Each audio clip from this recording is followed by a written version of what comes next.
Assalamualaikum warahmatullahi wabarakatuh.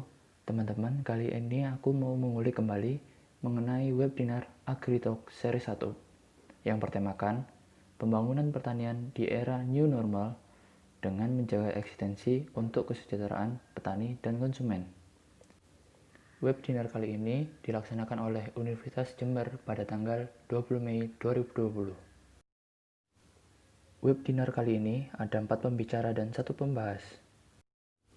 Untuk pembicara pertama akan dibawakan oleh Profesor Dr. Bustanul Arifin, selaku Wakil Ketua Umum Perhepi dan Guru Besar Fakultas Pertanian Universitas Lampung.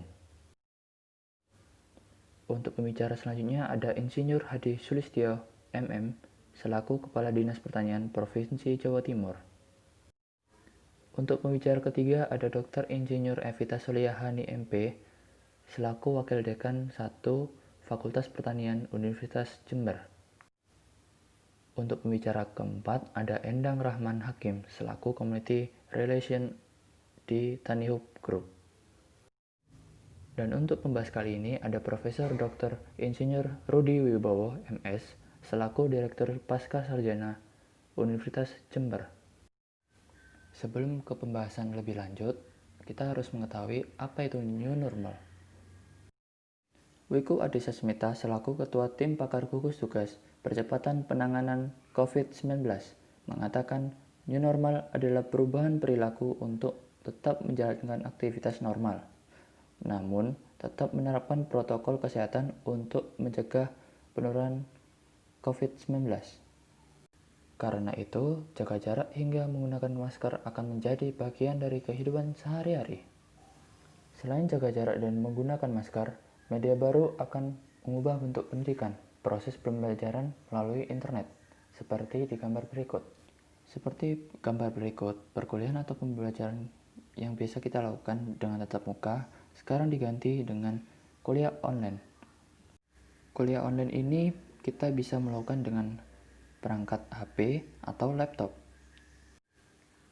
Dan untuk ujian atau mengerjakan tugas atau presensi, kita bisa melakukan dengan e-form.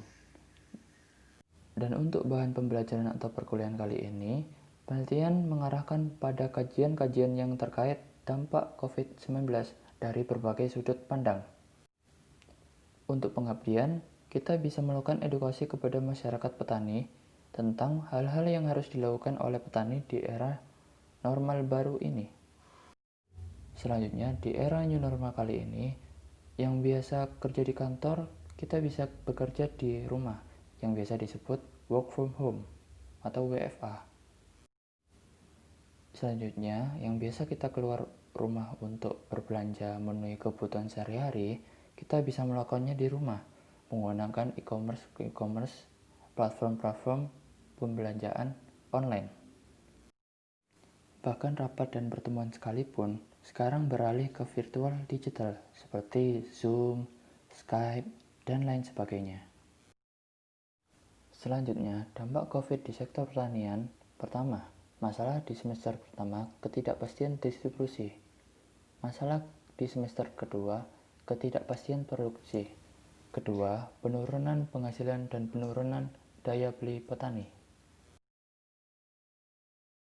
Ketiga, belum meratanya distribusi.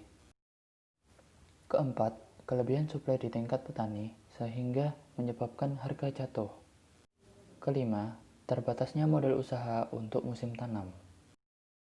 Keenam, pasar berkurang akibat pembatasan mobilitas, jam operasional pasar, jam kerja restoran, dan tutupnya kantor. Selanjutnya, tantangan ketahanan pangan di masa pandemi COVID-19. Pertama, tetap berproduksi. Kedua, konsumsi kuantitas dan kualitas. Ketiga, distribusi antar provinsi dan pulau. Keempat, harga cenderung tidak berpola. Kelima, kekeringan. Selanjutnya, kebijakan pertanian terkait penanganan pandemi COVID-19 bagi pelaku sektor pertanian. Pertama, mengamankan kelancaran pemasaran dan distribusi produk pertanian. Kedua, restrukturasi kredit bagi pelaku ekonomi terdampak. Ketiga, padat karya tunai atau cash for work untuk pelaku ekonomi kecil. Keempat, jaring pengaman sosial atau social safety net. Peran Perhepi dalam mendorong adaptasi pelaku pertanian terhadap situasi normal baru dengan rekomendasi dan reposisi kebijakan. Pada slide ini, dampak COVID-19 pada petani dari BPS 2020, nilai tukar petani atau NTP turun 1,73%, yang dimana salah satu indikator dalam menentukan tingkat kesejahteraan petani. Untuk menjaga semangat atau kesejahteraan petani, pertama, mengurangi kerentanan petani akibat COVID-19, baik terkait aspek kesehatan, pengetahuan terkait COVID-19, hingga produksi maupun ekonomi. Kedua, membantu melonggarkan disrupsi distribusi hasil-hasil produk pertani. Pemerintah harus hadir dalam aspek distribusi produk dan pelayanan saprotan, revitalisasi kelompok memanfaatkan medsos, kembangkan solidaritas sosial di antara pelaku ekonomi pertanian. Selanjutnya, TaniHub.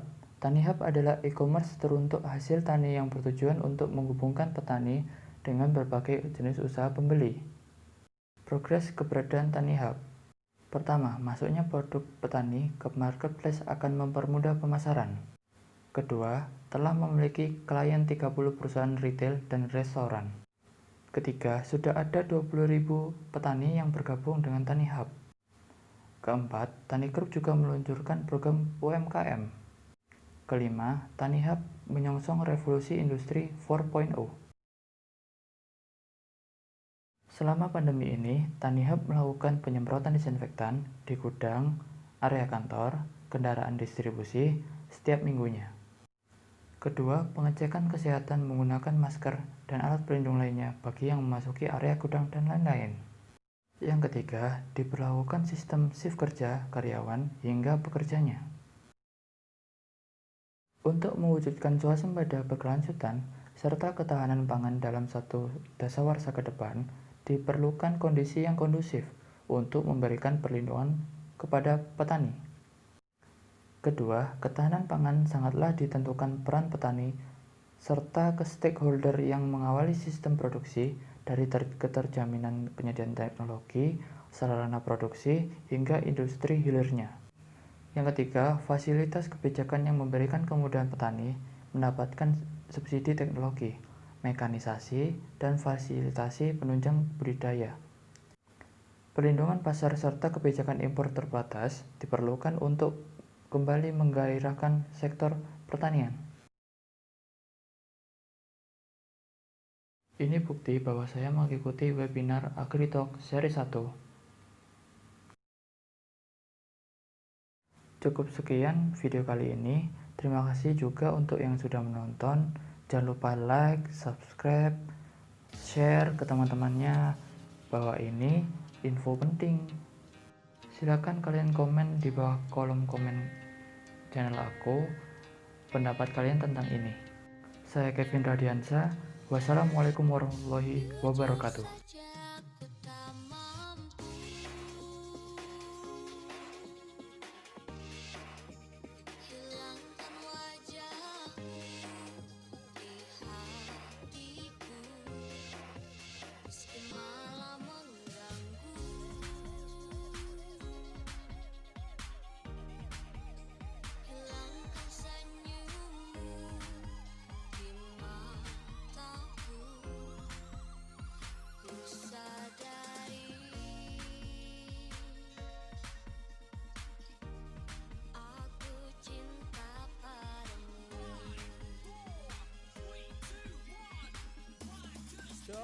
Johnny.